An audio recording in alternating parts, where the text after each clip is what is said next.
welcome to the Production Talk podcast with me, Jan of mixartist.com.au. In this podcast series, we celebrate the modern way of producing music. We want to talk about all things related to songwriting, recording at home, and music production. So if you produce your music at home, this is the place to be. Please subscribe and recommend this podcast to all your friends.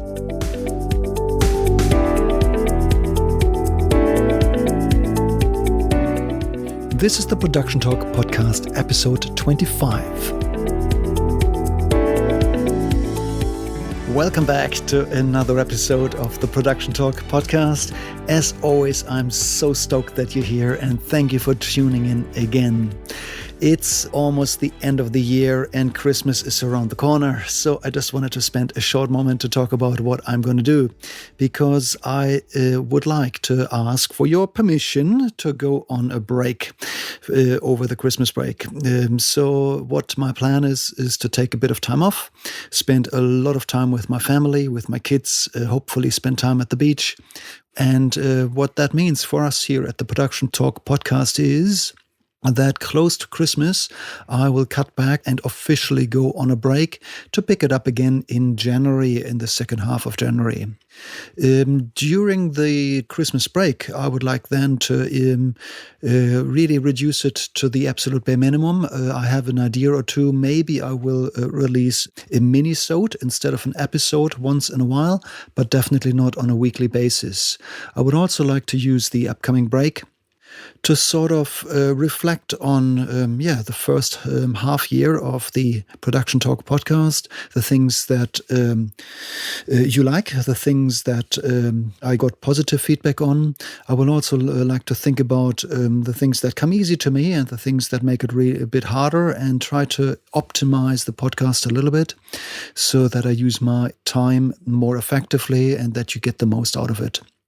So what I'm trying to say is I would like to take a bit of time off to think about how to proceed in the next year and how to make it better. That means that over the next few weeks, we will change the normal Production Talk schedule a little bit, and episodes will come out less frequently. So I hope you can forgive me for that. But all of this is for the purpose to make it better and to come back stronger next year in the end of January. I have other things to do as well. So I took on a gig in end of December, early January, for the fit out of two fairly large studios in the local area, for which I drew up the wiring plans, the gear list, and then it all comes to the point when gear needs to be moved and connections need to be made. So I'll spend probably a couple of weeks with a soldering iron, soldering patch base, making connections, testing gear, calibrating speakers, things like that. So I'll be very busy, and this should also give me heaps of time to think about the Production Talk podcast and how to improve it even more so that you get the absolute maximum out of it for yourself. Yeah, I hope this is okay with you. I hope you will not be disappointed if for the next few weeks you hear a little bit less from me. But this is definitely planned and intended. A bit of a break is always good. We all know that after break, we usually come back stronger. And I really hope that this will be the case for our podcast as well. Good. Okay, so today, in this episode, I would like to cover a couple of loose ends. I still have a few listeners' questions that I would like to talk about today. And I would also like to announce yet another giveaway. In the Christmas spirit, there is another giveaway in this episode. Again, you have to make it to the end of the episode to find out how to win. So the prize this time is a gift from me to you, the listeners. It's a free mixdown from mixartist.com.au. In other words, it's your music mixed by me. If you are interested in that, stick around till the end of this episode and I tell you what you need to do to win this prize. Fingers crossed for you. Good. Okay, let's get started with a listener's questions. In one of the musicians group, a user by the name of Jack asked how I personally like to listen to music and what my consumer devices look like. And I would like to, of course, answer that because I'm very excited about that, and it's something I take a fair bit of pride in. So when I listen to music, it's either professionally or in my studio. And for that, I use a set of Sennheiser HD 650 headphones. They are definitely upmarket. They're not the most expensive ones in the world. They are a couple of $100. But I'm extremely used to my headphones, and I can wear them for a very, very long time. So they're just the right fit for me. They're also very comfortable to wear, and I'm wearing them right now. Actually, a lot of my mixing work actually happens on headphones, interestingly. In addition, I have a set of active Neumann speakers. This is Neumann, like the microphone brand. They also make speakers, and I love these speakers. I've had them for many, many years. So once I hear music on my Neumann speakers, I know exactly how it will translate to other places, and therefore those speakers and my ears are very well calibrated to one another. So, and between my speakers and my headphones, I usually find that there's very little need for additional listening. This said, I made it a personal habit of mine to always check client work on the way to work in the mornings in the car. So that's for more than one reason. The reality of my busy life is that I'm constantly juggling a range of different jobs, my podcasting, my mixing work, my family. I do a bit of lecturing, and I have you may be surprised, but I even have a little bit of a social life. And between those things, I always juggle things. So when I do mixing work, it is very likely that I do some of the work in the evenings after the kids go to bed. That's often the mix preparation, the kind of work that doesn't require me to be creatively fully engaged. It's more like you could say, more boring kind of file management work. Also, importing tracks, color coding, organizing sessions. Those are the things that I'm very happy to do late in the evenings once the kids are asleep. Then most of my mixing work usually happens in the mornings. So I find that the actual creative work, moving the faders, processing audio, getting it all to sound great, my best time of the day are the mornings. Once the kids are out of the house, I just withdraw myself to my mixing den and get cracking. And I get so much done in just a few hours. So I'm very productive around this time. And then I need a bit of time to reflect. So I need a bit of time away from it. And I like to sleep things over. So the next day when I drive to work, I usually take it to the car and listen to the sound system in my Honda, which is not a fantastic sound system by all means. But again, because I use it so much, I'm very much used to it. And the car test is actually a very good test for production in general to see how well it translates. Here's the thing. I know my speakers and my headphones so well that I barely get anything wrong. So tonally or creatively in the car, it usually sounds exactly as I expected. But what I realized is that with a night's sleep in between and a couple of hours of distance and putting myself into a new environment, I can quickly identify any oversights that I might have overlooked. It doesn't happen all too often, but every once in a while I realize that there was a certain thing that I missed in the mix. And when I'm in the middle of a mix, this might completely go unnoticed. The day after, when I listen again with a bit more distance, I'm sort of in quality control mode. I just make sure everything is exactly as intended. And if I overlooked an audible edit or I don't know, a certain backing voice being too quiet or too loud is a minor detail. I just go home with a couple of notes, fix it up, and then I send it to my clients. So I made it a personal habit to always allow a little buffer for quality control. And that's really when my consumer playback devices come into play, like my car stereo.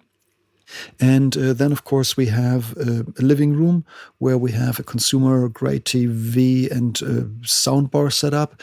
That thing sounds terrible. I hate it. I never listen to my mixes on those. That's not telling me anything. It sounds too crappy. But I would like to share one more listening device with you that I'm actually very impressed with.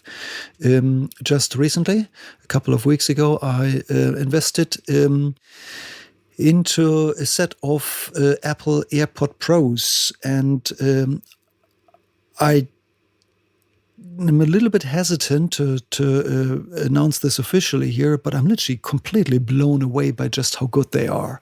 Sound-wise, well, they're a consumer-grade device, and I definitely wouldn't use them to mix on, but do the quality control, to listen back the day after, to listen to podcasts, to listen to music, these are more than sufficient and actually sound, well, not spectacular, but they sound clean. There's nothing wrong with them.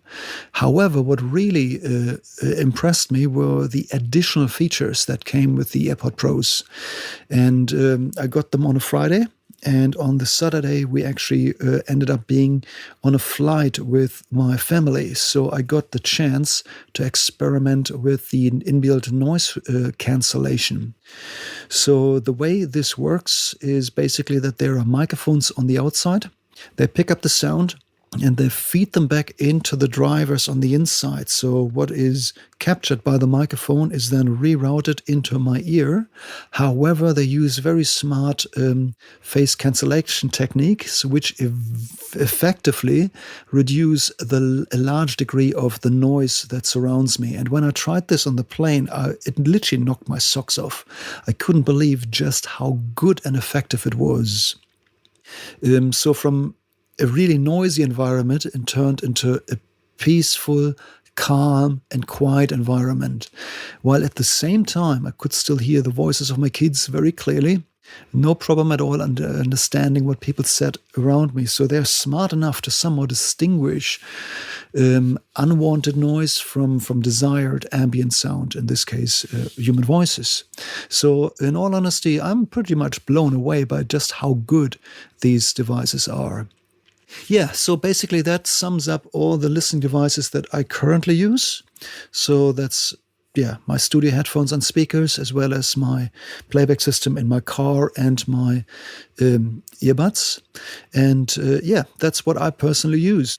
I'm also very curious to find out what you people recommend. So if you have a recommendation, why don't you just head over to the Production Talk community on Facebook and post us what you're using for your studios and for your private consumer listening. Good. All right. Thank you, Jack, for this question. I hope I answered this sufficiently. Facebook user Sandy asked about my personal music career and if I'm a musician by myself. Yes, that's definitely something that I would like to talk about. I started as a musician in my teenage years. I think I shared some of this in episode 1, the welcome episode, and played the drums in punk rock and metal bands for many years of my early life. However, at some stage, I decided that I wanted to move on from being a musician to being a record producer, a recording engineer, a mixing engineer. And over the last couple of years, I've narrowed all of this down. I have niched down to being only a mixdown engineer these days. This said, I love playing music. I still have a drum set. I don't get to play it as often as I want. I wish I had more time, but in all honesty, this is one of the things where I had to apply the 80-20 principle in some ways. And I would say that I'm a recreational musician or drummer these days. So I love to play a jam with friends at a party. But in all honesty, I cannot find the time to go to regular band rehearsals and play gigs on the weekends, because weekends are my sacred family time with my kids. So who knows, that might change later in my life. But on this note, I actually recently got myself into another production again. We could call it a studio job, where a team of young producers and I decided to record some music together. And I found myself being the drummer for 3 songs. And they're actually very, very interesting songs because we decided to make a Christmas EP. With an interesting concept. The band has been named the Sandy Santas, and we basically just had a really good time playing Christmas songs in a reggae ska vibe. And it's all actually made for kids of all ages, big kids, small kids. And the release date is coming up pretty soon.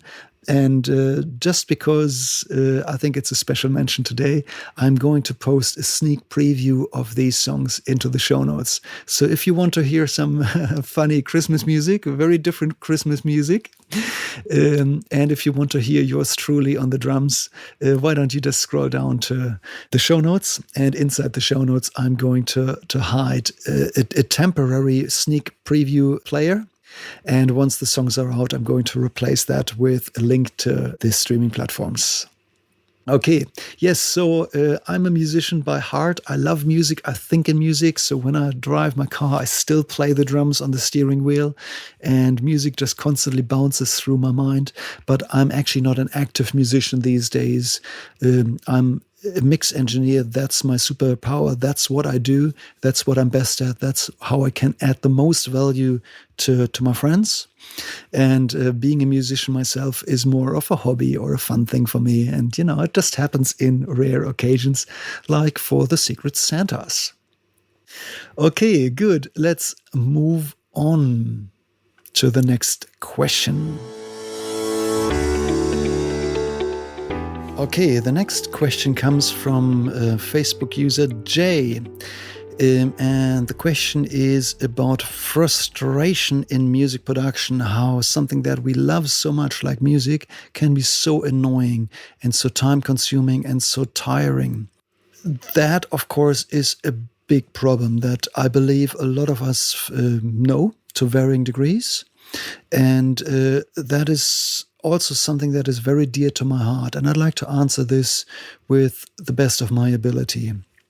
So, first and foremost, let me just ask you, how did it feel to you when you performed the music? What headspace were you in? What was going on in your mind? And I really hope that the answer is that there was some kind of a feeling of joy, of happiness, a positive feeling of love for the music, and that when you perform, hopefully there was no feeling of frustration or annoyance or whatever. It is almost guaranteed that if you perform with one of those negative feelings, this will carry on through the entire production process. That will also mean that the next following stages, let it be editing, programming, mixing, eventually mastering, all of those will also have some of this feeling baked in. And it will carry on to the listener. They will not get the sense that they will not fall in love with a piece of music if the performance was done with the wrong mindset. So it all starts with the actual performance. And I'd like to quote an interesting little saying that I picked up sometime over the years, and I don't even quite know where it's from, but if somebody knows, please let me know. But the quote goes as follows. In a well-recorded piece of music, you can hear the musician smile. You can hear a smile. That's the core message there. So when you listen back in a different place, in a different room with different people, you can still hear the face expression of the musician. And this was one with a smile here. And I can relate to this so much. It's so true for many things that I actually learned about music production, that this moment of joy when performing needs to carry through to the end. And I would say that every other process that follows, editing, mixing, programming, what have you, only serves the one purpose: to carry this feeling through to the listener. And that's how I personally judge everything I do. No? So does it make me feel something? That's the question that I have on my mind. And sometimes when I listen to a song at first and I don't feel it, I dig in really deeply and really go through the individual channels and try to ask myself, okay, what was going on in the bassist's mind? And what did the guitar player try to tell me? And go to those places. And that's often when I then discover the beauty of the music. And in my mixing, that's what I work with. That's what I like to bring to the foreground and sort of unearth these elements or remove layers that distract from them. So, this carries on basically. So even if you record your performance with pure feeling of happiness and positivity, later down in the mix, in the production, it can sort of derail. And if you've ever been in a workflow where you spend a lot of time doing something and where you got frustrated and annoyed and ask yourself, does it really have to be so tedious? Well, the chance is probably it doesn't have to be that way. And I would say that the best productions are often the ones that don't feel like an uphill battle, but fall into place easily, without much effort, without tedious day-long editing processes that just really frustrate you. So in many ways, the element of joy needs to carry through. So whatever you do with your music, do it with a mindset of love and joy and happiness. And you will often find that if you only focus on what's really important here, what really is important for your music, that will usually naturally happen. So a couple of pointers here. When it comes to production techniques, there is an abundance of things we can do, but that doesn't mean we should. For example, after recording drums, to edit all the toms manually, or timing corrections on the drums, or even things like pitch correction on vocals. All of these are workflows that can be extremely lengthy, can be very tiring, and they often lead you into a workflow where you wear yourself out and where you don't really actually love what you're doing. You just have to soldier on and go through it. And that's not a good place to be. So in other words, try to avoid those situations wherever you can. And it all starts by capturing the performance at the source as good as you can, so that hopefully not much additional work is necessary. And once you're in the production stage and you do any kind of post-production on these performances, always ask yourself, is it really necessary? You may want to go back to a couple of episodes when we spoke about the 80-20 principle. That's not a bad principle to consider at this stage. So what I'm trying to say is, don't do these tedious edits just because you've learned to do that, or somebody showed you in a YouTube video that this is how they work. Well, if they did, that's fine, but that's how they work. That doesn't mean that's how you have to work. Just because we know that these things can be done, it doesn't mean they have to be done. So really focus on the music only and think about, okay, what is the most important thing that I need to do right now? What's the most important thing? And it might be that you decide that the vocals need pitch correction. And this might lead you down trialing different applications, learning how to use them, going through extensive editing and all of this. And that can be very, very tiring. The alternative is to simply just give it a little break and just sing another take and get it right in the first place. That's the key. That's the real key. That's where the money is. Try to solve it all at the beginning so that there's hopefully not much else to be done to it later down the track. That cuts out all the tiring and exhausting, frustrating production procedures out of it. So the goal always must be that everything we do has to happen from a feeling of happiness and joy. So if you mix the song down, enjoy yourself as much as you can. Crank it up a little bit if you want to. Do things that put a smile on your dial. Perform a mix just like a musician performs their instrument. If a mix feels like an uphill battle, tedious and frustrating to you, then you're not doing it right. A good mix should make you happy. It should make you feel something, because only if you feel something, your listeners and fans will hear the same thing and feel the same thing. So in many ways, music production is effectively a transfer of emotions and feelings.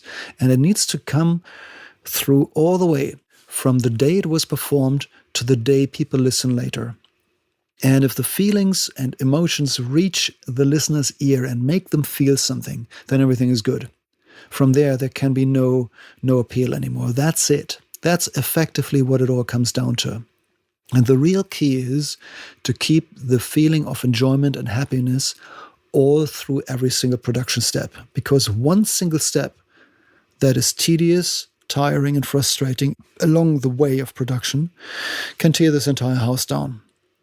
So what I'm also trying to say here is that we spoke about production timelines in an earlier episode, and we had an episode about finishing projects. And I guess we need to go back to those topics and summarize the core findings here.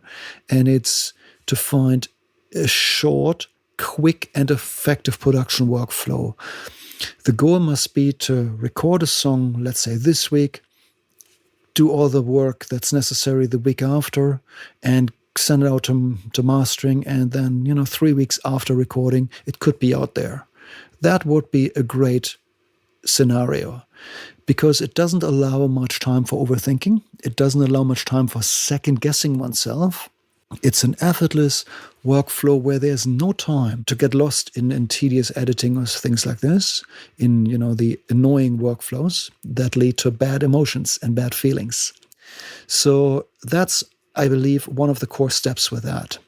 And that's a huge ask. If you're a music producer, depending on your experience, you may find that this is something you can easily do, or it might be something that you struggle with. And if you realize that, some certain elements of music production work for you with a positive mindset and with a sense of happiness and fulfillment and so on, that's great. But if you also realize that you get stuck in other places in the production circle, then it's time to go back to another episode again. In this episode, we spoke about the relay race, where basically the music production workflow, it can either be done by one person doing the whole run, start to finish, or you may just give it all you have in some sections of the race, and then you pass the relay on to somebody else who then starts with a fresh mind and gives it all they can. So my point here is that if you get stuck in certain production workflows that are tedious, where you don't get good results quickly, effortlessly, with a feeling of happiness, maybe it's time to pass it on to somebody else, to find yourself teammates who are on your team, and you can do the run for you. So it's not all on you. It's not all on you. Some people can do everything, others can't, and that's perfectly fine. More importantly is that you know where your places of happiness are in music production, and also where your places of frustration are. And those are the ones you need to avoid and get help in this case. Good. Okay, so let's think about this one more time. I guess the core message is that when you perform your music, you need to perform your heart and soul out and put all your love for music into it, all your feelings, all your emotions. And those need to carry through the entire production process.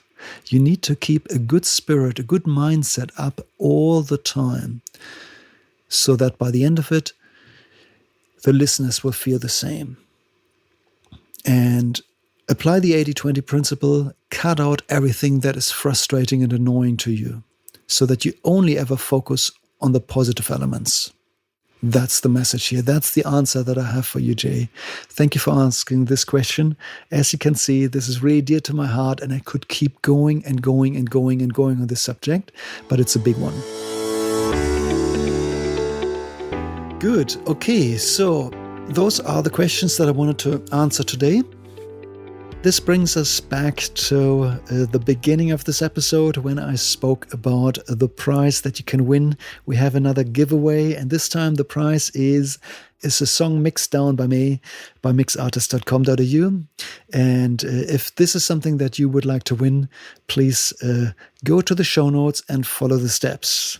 So in order to win this prize, you basically need to take the link for this episode and share it in your social media and let your friends and followers know why do you think it is worth sharing.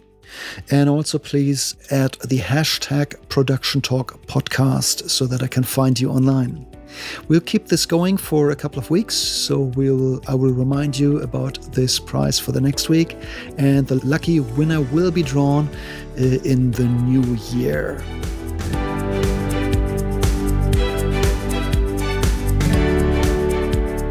Okay, so that brings us to the end of this episode. I hope you took something out for yourself today.